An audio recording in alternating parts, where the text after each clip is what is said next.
under my license. And then you've got license B that basically this says the same thing. If you try to combine those two buckets of code together at the source code level, and the copy left provisions come into play, both require you to distribute it under the other license. And practically speaking, you can't relicense all that code under the other license. And so you just can't do it. And so that's the legal incompatibility that people often refer to.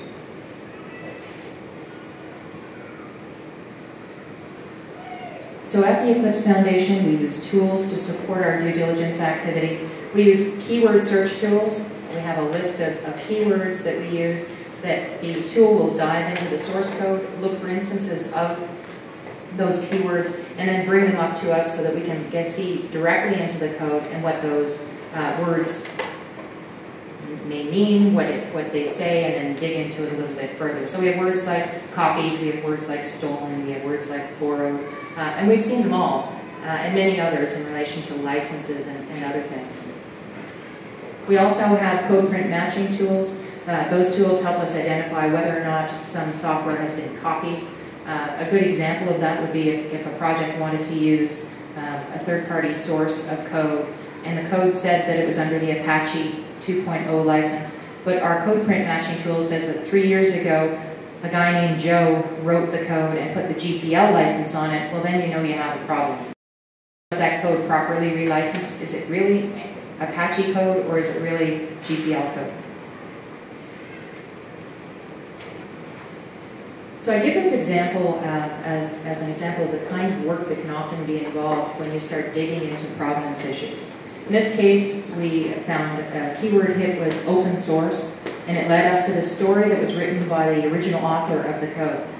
So he worked at a technology company, and he developed a tool, and then as he went from customer location to customer location, he modified that tool and made enhancements to it.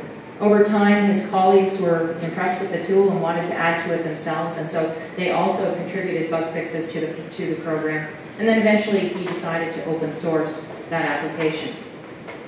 So from a provenance standpoint, and that's who wrote the code and how did they agree to the license, and also who owns the code, that raises a lot of issues. First, does that technology company have an ownership interest in the software? A lot of times employment agreements will be very clear and say that software developed at work in the workplace is owned by that technology company.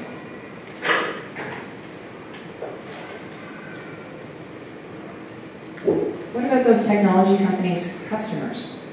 They often will have agreements in place that say that if work is being provided for hire or under a services agreement, that they expect to own the code that's developed under that contract.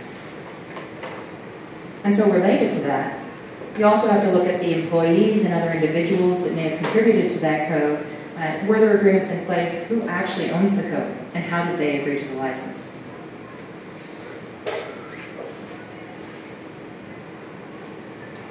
Other things that we often look for are changes to license terms.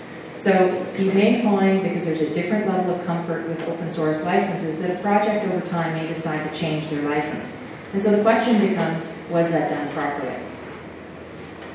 In order to properly change the license, every original author of the code who originally said that the license, say the license was the Eclipse public license, they would also have to agree to whatever change was later decided upon.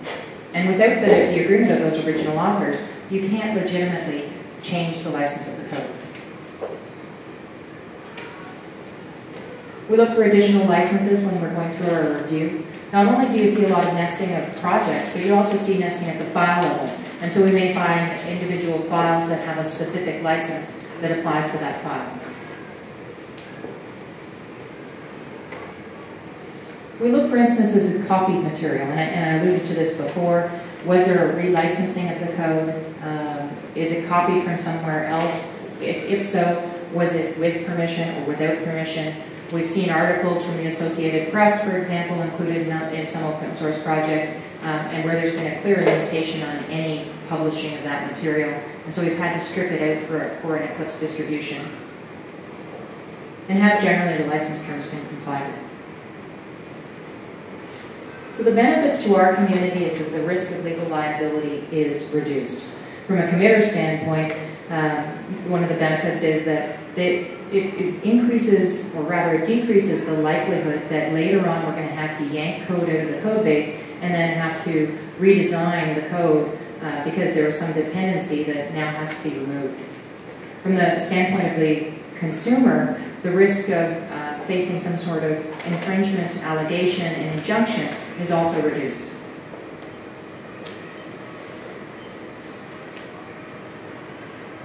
So leveraging completed reviews.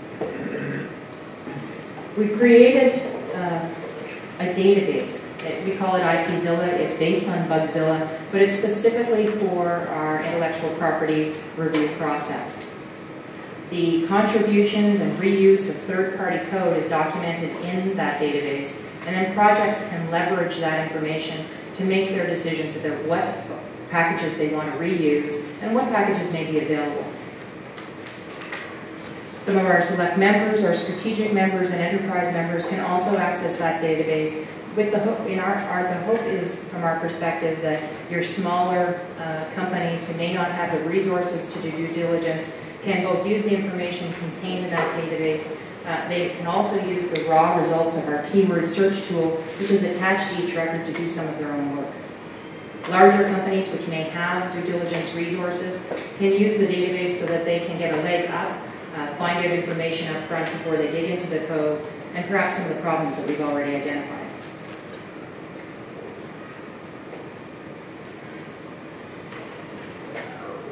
So distributors and planning ahead.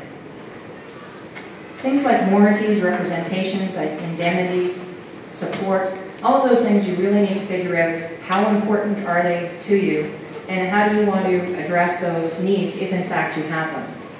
So, for example, if you want to include an open source project within your product and support is really important to you and it's a critical component, you'll want to consider very carefully sourcing that from somebody who provides support or contracting a support arrangement to support your product.